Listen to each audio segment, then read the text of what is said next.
Thank you for choosing Wisdom of the Dharma. If you found this video insightful, hit the like button, subscribe, and turn on notifications so you never miss a new update. Your support helps us keep sharing powerful, life-changing wisdom with the world. And don't forget to drop a comment below. We'd love to hear your thoughts. Let's grow and learn together. The 10-year shift, why your home might be holding you back. Have you ever walked through your front door, taken a deep breath, and felt something heavy in the air? Not pain, not sadness, not even stress exactly. Just a quiet weight. You've lived in your home for 10, maybe 15 years. It's familiar, comfortable. The walls carry your stories. The furniture still works. There's no visible problem.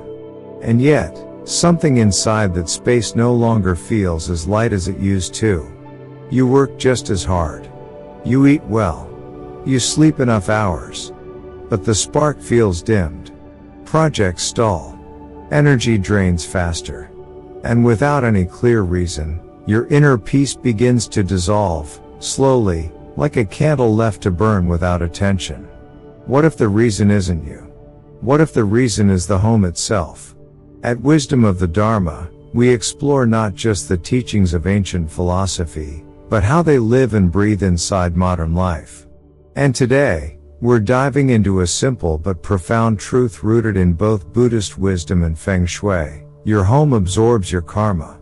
Every space you occupy becomes a mirror of your inner state, echoing back not just joy, but also fatigue, frustration, even grief. And after 10 years of living in the same place, even the best home begins to carry energetic residue. Feng Shui practitioners call this stagnant qi a kind of blocked life force that accumulates in corners, behind furniture, and in the very layout of your space. In Buddhist understanding, it parallels something deeper, the karmic imprint of our repeated thoughts, actions, and emotions left unexamined. We may not see it, but we feel it.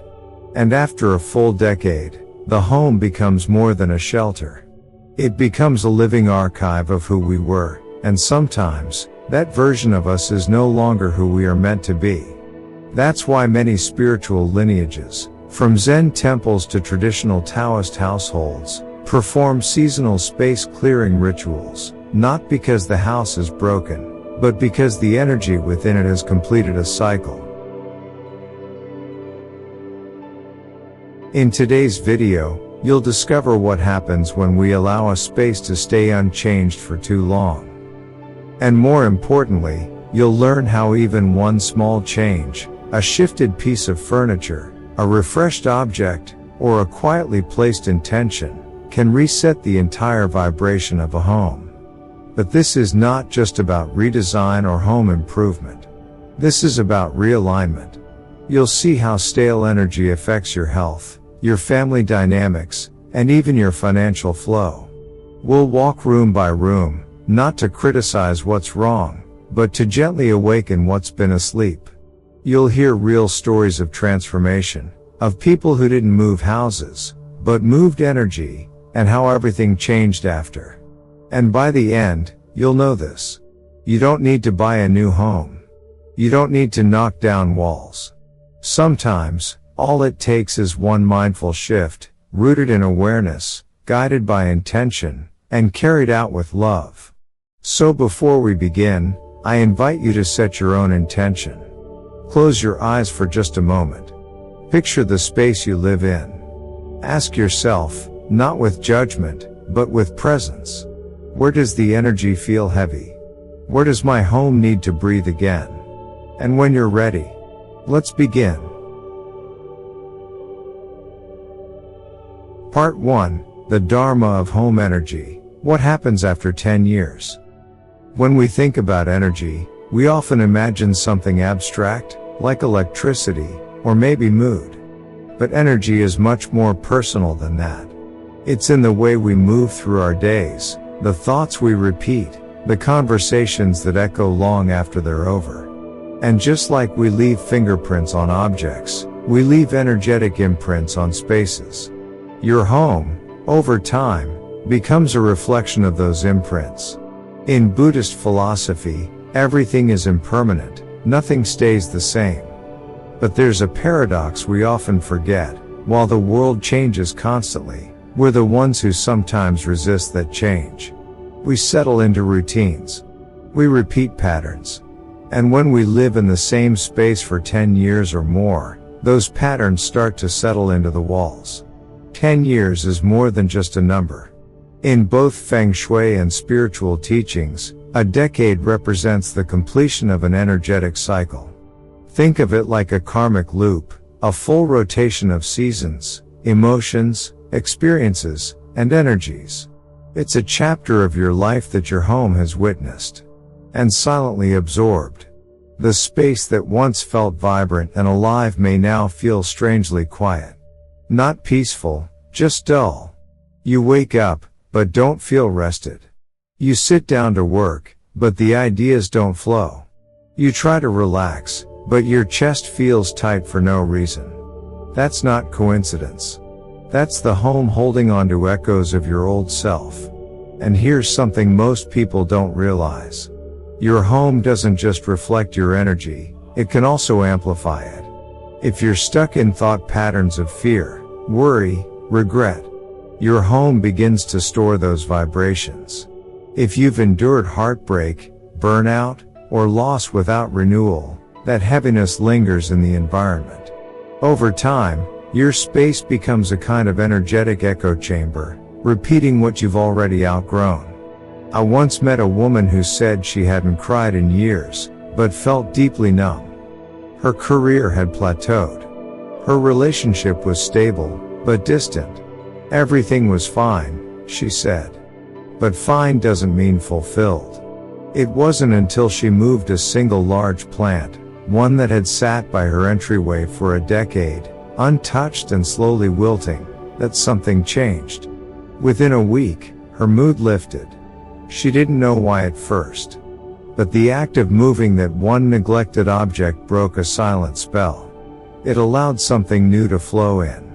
That's what this part of your journey is about. Not tearing everything down. Not escaping the past. But acknowledging that energy has memory, and after 10 years, your space may need to exhale.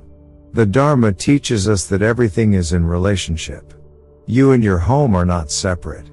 When you take care of it, cleanse it, or even shift one small corner of it with awareness, you're not just redecorating. You're rewriting karma. And now, we begin the process of renewal, room by room, breath by breath. Part 2, Room by Room Renewal. Renewing your space isn't about chasing perfection. It's about listening, gently, to what each room is trying to tell you. Every space in your home holds a different kind of energy, a different kind of memory. Some rooms carry joy. Others carry stress. Some are lively and open, while others feel like they've been frozen in time. But in truth, they all respond to your awareness. In Buddhist practice, we speak often of mindfulness, being fully present with what is. When we apply that presence to our home, we begin to see things we'd overlooked for years. The chair no one sits in, the corner that gathers clutter, the artwork that no longer reflects who we are. This part of your journey is not about grand makeovers. It's about noticing the small things, making intentional shifts, and allowing fresh energy to flow, without resistance, without force. So let's begin. Let's visit each space with open eyes and open heart. Let's listen for where the chi has stopped moving, and gently invite it back to life. 2.1 The Living Room, Energy of Connection. If the home were a body, the living room would be its heart. It's where the family gathers, where guests are welcomed, where laughter echoes and silence settles. It's the room that holds your daily interactions, your shared stories, the rhythm of your evenings, and the quiet pauses in between. And just like the heart, when this space is blocked, everything else feels off. In both Feng Shui and Buddhist thought, the energy that flows between people is sacred. We call it inner being, the understanding that we don't exist in isolation. Every word spoken, every shared meal, every glance across the room leaves an energetic imprint. And after 10 years of living in the same space, those imprints begin to take shape in more than just memory. They become woven into the very atmosphere of the room. So ask yourself, when was the last time you felt truly connected in your living room? Not just present, but seen, heard, at ease? Sometimes, the disconnection we feel in our relationships isn't because something is broken between people. It's because the space between them has gone stale. The energy has stopped moving. And that's why this room is often the most powerful place to begin your renewal. Let's start simple. Take a moment to notice how your furniture is arranged. Does the sofa feel inviting, or like a fortress? Is the coffee table a place for shared tea? Or a graveyard of unopened mail and remote controls? Feng Shui teaches that the way furniture talks to each other reflects how people interact. If everything is facing the television, but nothing faces each other, then communication may feel strained. Try this. Shift just one piece of furniture, even slightly. Rearrange the chairs to encourage conversation. Clear off the table and place a bowl of fresh fruit, or a candle you actually light. It may seem small, but you're doing something significant. You're breaking a stagnant pattern. One family I spoke to hadn't changed a thing in their living room in over a decade. The couch had become sunken and stiff. The walls were dull. No one spent time there anymore unless the TV was on. When they finally moved the couch away from the wall and added a soft rug in the center, something shifted. The kids started sitting there again, not to scroll, but to talk. A space that once felt dead began to hum with life. Sometimes all it takes is color. If your space is dominated by dark or neutral tones, try adding life through textures and accents. Throw pillows in warm earth colors, or patterned fabrics that echo nature, leaves, waves, blossoms. Feng Shui honors the 5 elements: earth, wood, fire, metal, and water. Choose at least 2 to bring balance. A wooden table, a metal lamp, a soft fabric, a stone bowl. Let the elements speak to each other. And don't forget scent and sound. A subtle essential oil diffuser with sweet orange or sandalwood can instantly shift the atmosphere. Or a simple Bluetooth speaker playing soft instrumental music in the background can dissolve tension without a word. Sound has long been used in spiritual practice to open space. Think of Tibetan singing bowls, temple bells, or chanting. Even quiet, consistent ambient music can retune the energy in a space. And then there's the clock. Many overlook the significance of the wall clock. But in Feng Shui, time is not just measured, it's felt. A slow ticking clock or one that's broken sends a subliminal message. We're behind, stuck, or lost. Replace it with a silent sweep clock or one that feels bright and clear. Let time move forward in your space without dragging your spirit with it. Finally, the bookshelf. Books you haven't opened in years. Decorations that no longer reflect your values. This becomes emotional clutter. Be bold enough to let some of it go. Keep only the books you'd reread. Add one object of meaning, a framed photo of a moment that fills you with warmth, a simple sculpture, or a plant that's still growing. This corner doesn't need to be full. It needs to be intentional. The living room is more than a room. It's your family altar in disguise. It's the sacred space of connection, presence, and peace. And when you shift it with love and clarity, something beautiful happens. You begin to feel at home again, not just in your house, but with each other. 2.2. The bedroom, energy of inner peace. If the living room is the heart of your home, the bedroom is its soul. This is where the body rests, the mind unwinds, and the spirit retreats from the noise of the world. It's the one space where you are most vulnerable, and most yourself. And yet, it's also the space we often overlook. We keep the sheets long past their softness. We leave clothes in piles. We tolerate the dull lighting and the forgotten decor, all because no one sees it. But your spirit sees it. And it remembers. In Buddhist practice, the transition from wakefulness to sleep is likened to a gentle death, a letting go of the day, the ego, the striving. And in that letting go, deep healing can begin. But if the space you sleep in carries too much noise, visual, emotional, or energetic, your soul can't truly rest. Your dreams stay shallow. Your mornings start heavy. So where do we begin? Start with the bed itself. Your bed is not just furniture, it is an energetic altar. It's where you lay down your burdens. Where your thoughts settle into silence. After 10 years, even if the mattress still holds up, the energy may not. Have you refreshed the sheets lately? If not, consider soft, high-quality fabrics that comfort the skin and invite calm. Cotton, linen, or even bamboo. Choose soothing tones, creams, soft blues, gentle earth shades, that don't shout but whisper rest. Next, look around at what surrounds you. Are there old decorations that no longer bring joy? Dolls, souvenirs, faded artwork, items that once meant something but now carry no energy? In Feng Shui, these are energetic anchors. They tie you to an older version of yourself, one you may have already outgrown. Be honest. If something makes you feel heavy, nostalgic in a way that drains you, or simply feels off, it's time to let it go. Now, turn to the light. Cool white lights stimulate the brain. They belong in offices, kitchens, not sanctuaries. Your bedroom needs warmth. Try golden, amber-toned bulbs. Or use dimmable lamps that create a soft transition from day to night. Gentle lighting supports melatonin production and signals the body to release tension.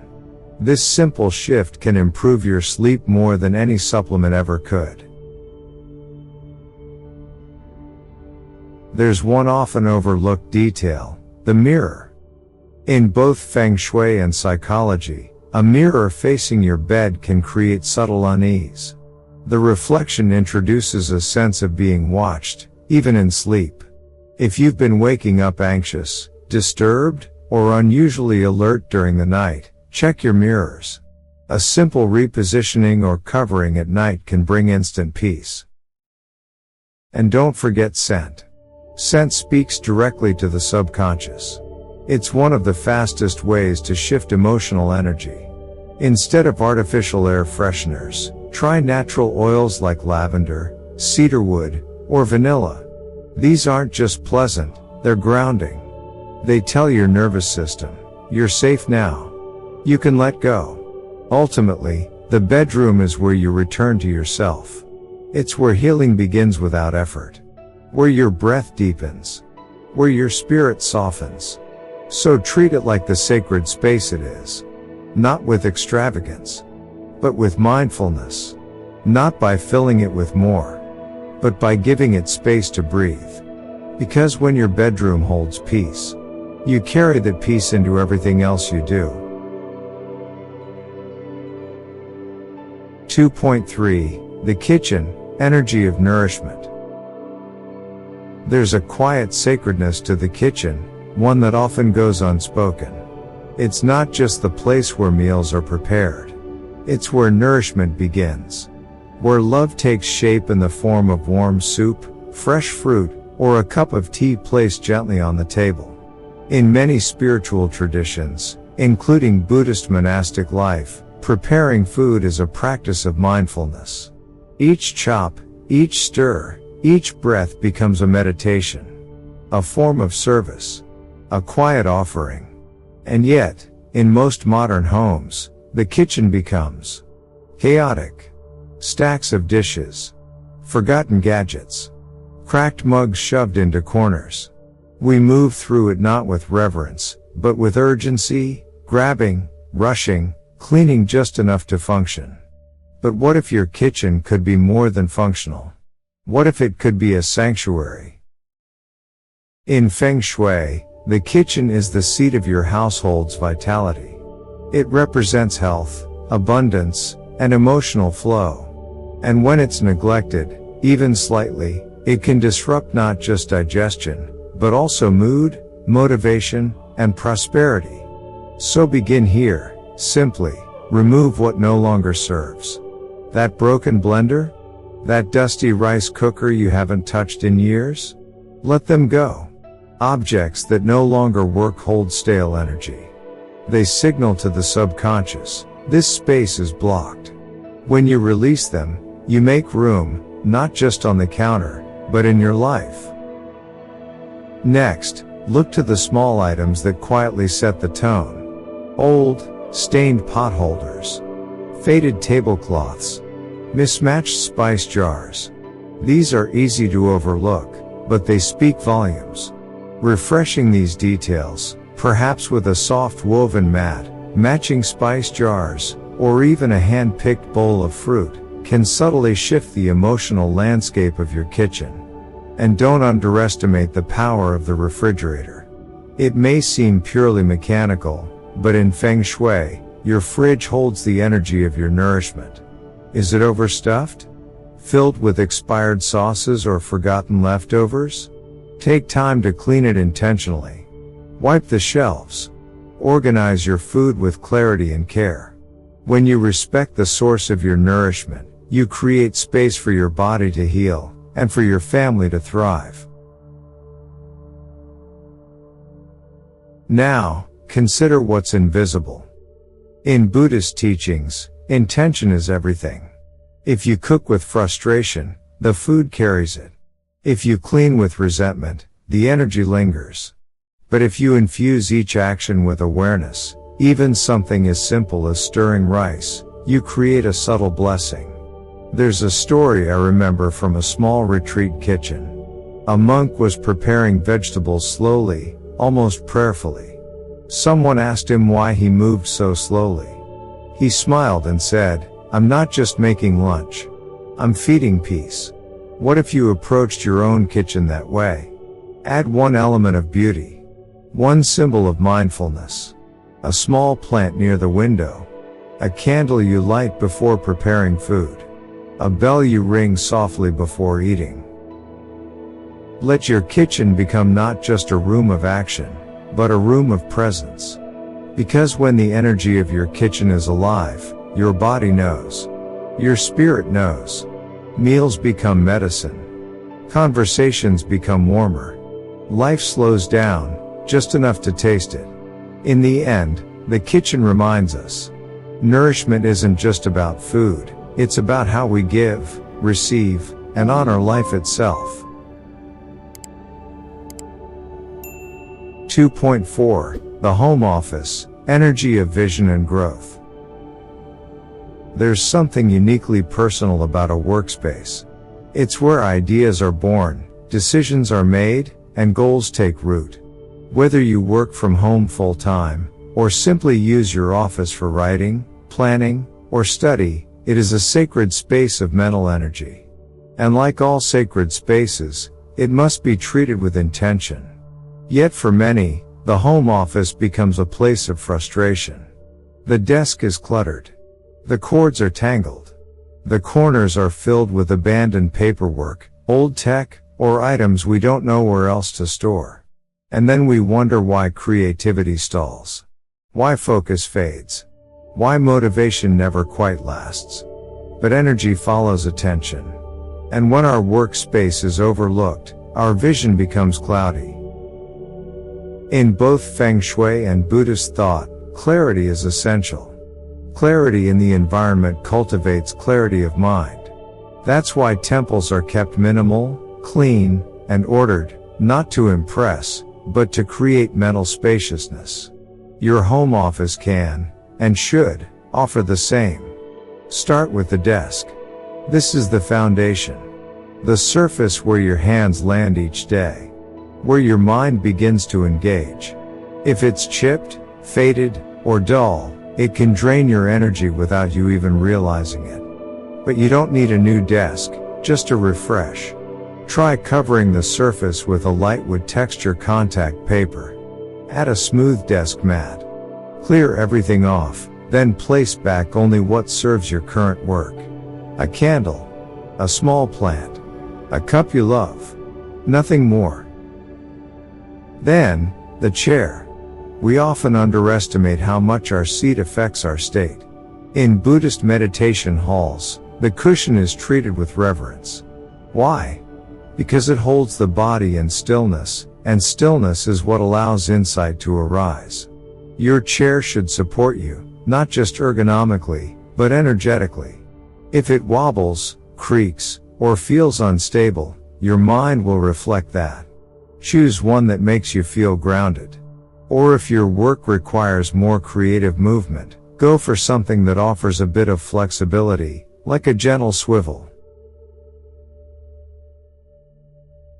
Next, light. Avoid harsh overhead lighting if possible. Instead, use soft, indirect sources, a desk lamp with warm tones, or natural light near the window. Let the lighting invite you to work, not pressure you into it. Then, vision. One of the most powerful things you can do in this space is create a vision board. But not just for goals. Include images that represent who you are becoming. A peaceful forest. A book cover you want to write. A photo of your family smiling. A quote that reminds you why you began. This becomes your energetic compass, a quiet guide for when you feel lost or discouraged. And don't forget the digital clutter. Old devices. Overloaded power strips. Cables everywhere. These scatter your attention more than you know. Bundle cords neatly. Store unused electronics away. Let your digital tools serve you, not stress you. Lastly, add something sacred. A box of belief. Inside it, place a few handwritten affirmations. A thank you note from a client. A quote from a teacher. A photo from a day you felt strong. When energy dips, open it. Remember who you are. The home office isn't just a place to get things done. It's where your future takes form. Where your Dharma meets the real world. Where intention becomes action. So treat it with care. Honor it as a temple of thought, focus, and becoming. Because when your workspace is aligned, your purpose becomes unstoppable.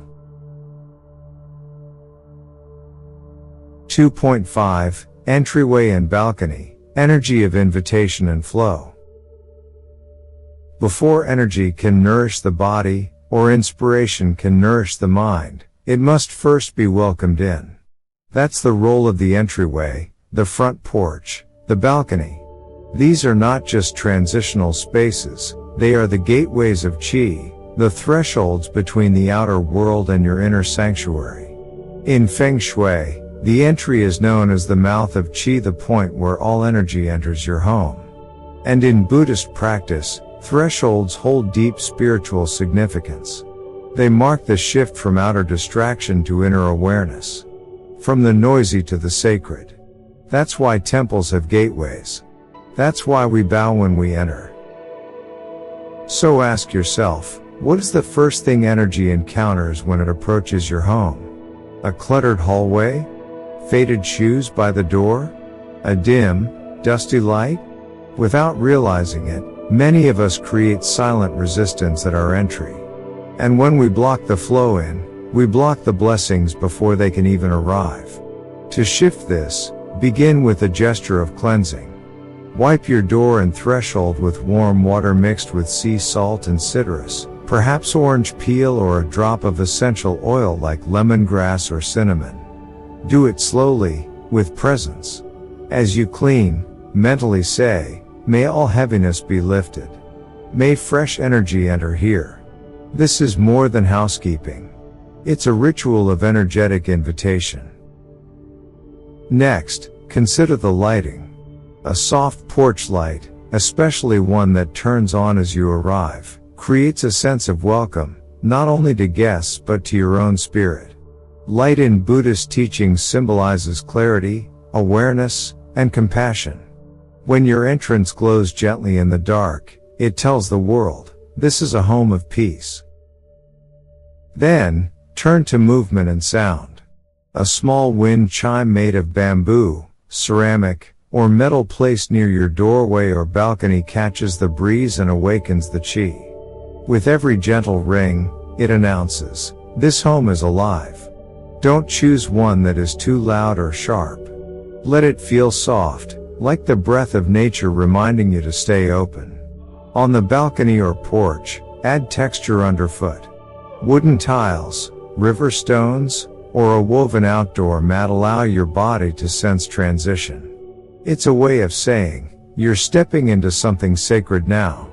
Even one potted plant, especially one that's vibrant and healthy, can shift the energy upward. Think of it as a green guardian, standing quietly at the edge of your world. And finally, clear the path. Make sure nothing blocks your door from fully opening. This small act sends a big message to the universe. I am open. I am ready to receive. Because when the gateway flows freely, so does everything else: health, connection, prosperity, joy. You don't need a large entryway or a dramatic balcony. You just need intention and a willingness to clear the way. Because the energy that enters your home is the energy that enters your life. Part 3: Tools and Rituals for Energetic Cleansing. We clean our homes often, sweeping floors, wiping surfaces, organizing shelves. But how often do we cleanse the energy? Physical dust is easy to see. But energetic residue, leftover emotions, tensions, arguments, grief, or even prolonged stagnation, is invisible. And yet, it weighs just as heavily on the spirit. Every thought, every word, every feeling has a frequency. When repeated over time, that frequency lingers. It embeds itself into spaces, the silence after a long argument, the air in a room where someone was sick, the corners that haven't been touched in years. That's why spiritual traditions across the world include practices of space clearing. In temples, homes, meditation rooms, even in nature, rituals are used to renew energy. Not because something is wrong, but because space, like the soul, needs to breathe. Let's explore a few simple tools and rituals you can bring into your own home. You don't need to be an expert. You just need intention. 1. Salt water cleansing. Salt is one of the oldest purifiers known to humanity. It absorbs dense, stuck energy and helps neutralize emotional residue. Mix a bowl of warm water with a generous handful of natural sea salt. You can add orange peel, cinnamon stick, or a drop of essential oil like eucalyptus or rosemary for freshness and uplift. Use a clean cloth and gently wipe door handles, thresholds, window frames, any point of contact between inside and outside energy. As you wipe, repeat silently, may all that no longer serves be released. May this space welcome peace. You don't need to chant it like a mantra. Just hold the feeling. That's where the real power lies. 2. Sound clearing. Sound breaks up stuck patterns. It activates vibration, movement, life. Tibetan singing bowls, temple bells, wind chimes, all use the principle of resonance. When a clear tone moves through a room, it disrupts stagnant energy and allows it to realign. If you have a bell, chime it gently in each corner of a room. Or walk slowly with a singing bowl, letting the sound ring out as you move clockwise through the space. No instruments? Even clapping your hands or playing pure tone music for a few minutes in each room can shift the field. Sound reminds energy. Wake up. It's time to move again. 3. Smoke or incense purification. Sacred smoke has been used for centuries to lift heaviness and purify both space and spirit. In Buddhist temples, incense is lit before every offering. Not just for aroma, but as a way of connecting the material with the subtle. The smoke rises, symbolizing our intentions rising too. At home, use sandalwood, agarwood, frankincense, or a stick of natural sage. Move slowly from room to room, wafting the smoke gently into corners, behind doors, under tables. As the smoke curls through the air, say softly, "Let this space remember its light." If smoke isn't practical, essential oils in a diffuser work beautifully. Choose oils that ground and open, like cedar, lavender, bergamot, or myrrh. 4. Water and intention bowl. This is a lesser known, but deeply moving ritual. Take a simple bowl of clean water. Place it in the center of your home, or in the room that feels most energetically heavy. Sit quietly with it. Place both hands near it. Breathe. And speak one clear intention into the water. For example, may this home be filled with peace, vitality, and love. Leave the bowl for 24 hours. Then pour it into a plant outside, or down the drain, as a symbolic release. This isn't superstition, it's consciousness in action. Just as your thoughts affect your body, they also shape your environment. 5. Your mind is the greatest tool. No tool, no bell, no oil, no salt, is more powerful than a focused mind and an open heart. When you walk through your space with love, when you clean not just to fix but to care, your home responds. The energy begins to mirror the purity of your intention. This is the Dharma of space care.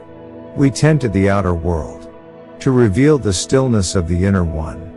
So take a moment. Choose one room. Light a candle. Breathe. Begin. Because when you shift the energy around you, you awaken the energy within you. Part 4. When not to change, the Dharma of stillness. In a world that constantly urges us to upgrade, fix, improve, stillness becomes radical. We've spent time exploring how small, intentional changes can renew energy and awaken space. But there's another truth just as sacred. Sometimes, the most powerful act is to not change anything at all. In Buddhism, there is a profound teaching known as equanimity. It is the state of balance, not clinging, not resisting, simply being with what is. And in the context of home and energy, equanimity teaches us that harmony does not always require movement. Sometimes, it asks for trust. There may come a time when everything around you feels stable. Your relationships flow with honesty. Your work feels purposeful. Your body rests well, your heart is soft, and your space feels right. In moments like these, don't rush to rearrange. Don't stir the waters just because stillness feels unfamiliar. True harmony is quiet. And when you find it, honor it. I remember a man who, after years of emotional upheaval, finally felt at peace in his home. He had lit a candle at the altar every morning. He had painted the walls with colors that reflected his healing. And just as life began to feel balanced, he decided to start fresh. He changed everything, moved furniture, threw out objects, chased a feeling of novelty. Within weeks, the calm he had cultivated was gone. Not because the changes were wrong, but because they came from restlessness, not wisdom. Not every urge to change is a sign of growth. Sometimes, it's a disguise for avoidance, comparison, or fear. So ask yourself honestly, is this a calling? Or just a craving? If your desire to change your home comes from envy of someone else's life, or from a restless search for control, pause. Breathe. Listen. The Dharma teaches that transformation must arise from clarity, not chaos. And if what you feel is stillness, deep and honest, don't disturb it. Instead, nurture it. Clean gently. Sit in silence. Light incense without rearranging anything. Let your home become a mirror for your inner peace, not a project for your uncertainty. Because in some seasons of life, what your spirit needs most is the reminder that it's okay to simply stay. Part 5, Closing Reflection. One small change, one big shift. By now, you've walked through your home with new eyes. You've looked not just at furniture and objects, but at energy, emotion, and memory. You've noticed where the light feels soft, and where the air feels stuck. You've touched forgotten corners. You've considered sacred spaces. And perhaps, something inside you has already begun to shift. So here's the final reminder. It doesn't take much. It doesn't require a full renovation. You don't need a new house, or a new life. You just need one small change, made with deep intention. One shift that says to the universe, I'm ready to grow. I'm ready to clear space, for clarity, for peace, for prosperity. In Buddhist teachings, we often speak of karma as the result of our actions. But karma is also shaped by the energy we live within, our surroundings, our habits, our patterns. When we choose to clear away what no longer serves, we're not just improving our homes. We're transforming our karmic environment. There's a story I often return to. A woman lived in the same apartment for over 15 years. It was neat, but heavy. She couldn't explain why, but she always felt tired, emotionally foggy, spiritually distant from herself. One day, during a silent retreat, a teacher said something simple. Your outer space reflects your inner space. If you want clarity, start there. That night, she went home and changed just one thing. She took down a photograph hanging above her bed, an old picture from a time in her life filled with heartbreak. The next morning, she woke up lighter. The air in the room felt different. The photograph wasn't cursed. It wasn't evil. But its presence had anchored her to a story she was no longer meant to carry. Letting go of it created space, not just on the wall, but in her heart. What is that one thing for you? Maybe it's an old chair holding decades of sorrow. Maybe it's a shelf that's never been dusted. Maybe it's a corner you avoid without knowing why. Look again. Not with guilt, but with kindness. And ask yourself, what is the one small shift I can make that invites my future in? Because energy is always listening. And your home is not separate from your soul. When you care for your space, you care for your life. When you open a window, you open a possibility. When you change one object, you change a pattern. Let that change come from love. Let it come from clarity. Let it come from the quiet voice inside you that says, I'm ready. And before you go, I invite you to seal this practice with a small gesture. Write a sentence. Speak it aloud. Or type it in the comments below. Something simple, like, I refresh my space to awaken my inner Dharma. This is your vow, not to the world, but to yourself. And if this message has resonated with you, please take a moment to like this video, subscribe to the channel, and share it with someone whose space could use new life. Together, let's keep awakening the Dharma in every home, one breath, one change, one moment at a time. Thank you for walking this journey with us. We'll see you in the next video, where together, we continue to discover the Dharma of living well. In every room, every breath, and every moment.